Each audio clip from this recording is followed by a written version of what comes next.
है। एक नवयुवक किसी संत के दर्शन करने जाता था। रोज जाकर के दर्शन करता, चरण छूता और उसका रोज का नियम था कुछ दक्षिणा देता, 1 रुपया 2 रुपया जो भी। एक दिन अचानक वह नवयुवक 3 दिन दर्शन करने नहीं आया तो साधु को याद आने लगा, क्यों मेरा शिष्य अब क्यों नहीं आ रहा। 3 दिन के बाद जब पहुंचा तो गुरु पूछता है, बेटे 3 दिन क्यों गायब किया, कहां रुक गए। जो रोज आपको मिलता हो अचानक 3 दिन न मिले तो आपको याद आती है और आपके मन में संदेह भी होने लगता है, कुछ नाराज तो नहीं हो गए, कोई गलती तो नहीं हो गई, क्या बात हो गई जो अब नहीं आते। अधिक मिलत जो जाहि को तहि बिन चैन न हो, जो कबहू नहीं मिलत जहि तहि बिन दुख न हो।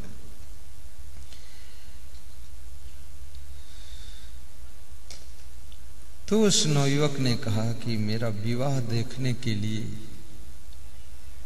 रिश्तेदार आए थे, उनके खिदमत में लगा रहा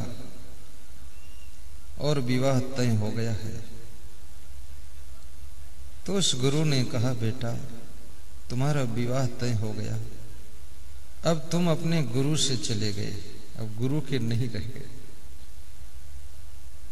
तो उसने कहा, क्यों, अब तो हम गुरु के डबल हो जाएंगे, पति पत्नी 2 हो जाएंगे आपके चेला। गुरु ने कहा, बात खत्म हो गई।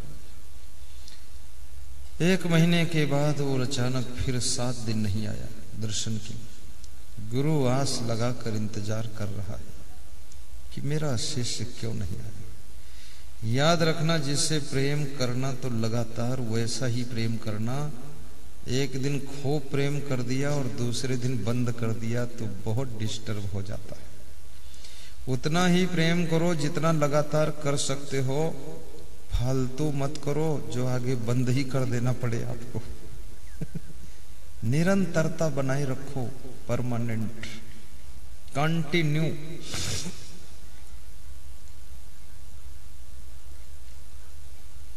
साहिब बंदगी, साहिब बंदगी। वह नवयुवक बोला कि गुरु महाराज 7 दिन इसलिए नहीं आया कि मेरे शादी का कार्यक्रम शुरू हो गया है, 6 हो रही है, तेल हो रहे हैं, मंडप रचा जा रहा है। तो गुरु ने कहा कि अब तू अपने माता पिता से भी चला गया है, अब उनका भी नहीं रह गया। शादी जब हुई तो 1 महीना नहीं आ पाया, उसके चक्कर में गुरु के पास जब 1 महीने बाद पहुंचा तो गुरु बड़ा विचलित हो गया। याद रखना, गुरु से भी प्रेम करना तो बराबर प्रेम करते रहना, बीच में बंद मत करना, क्योंकि तुम्हारे दिल में जो प्रेम होता है तुम्हारे प्रति फिर गुरु के दिल में भी प्रेम पैदा हो जाता है।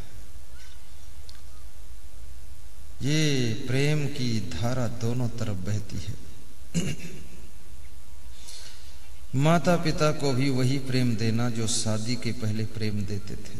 शादी के बाद तुम माता पिता से प्रेम कम कर देते हो, इस बात के लिए वे दुखी बहुत होते हैं। और प्रेम तो सागर है, अपनी पत्नी को भी प्रेम दीजिए, बच्चों को भी दीजिए, नाती पोतों को दीजिए, दादा दादी को भी दीजिए, पूरी दुनिया को प्रेम बांटो तो भी कम नहीं पड़ने वाला है। क्योंकि ये प्यार के सागर हो तुम, प्रेम के सागर हो तुम। एक बूंद अपने माता पिता की तरफ भी डालते रहना ताकि बुढ़ापे में भी उनकी मुस्कान बनी रहे।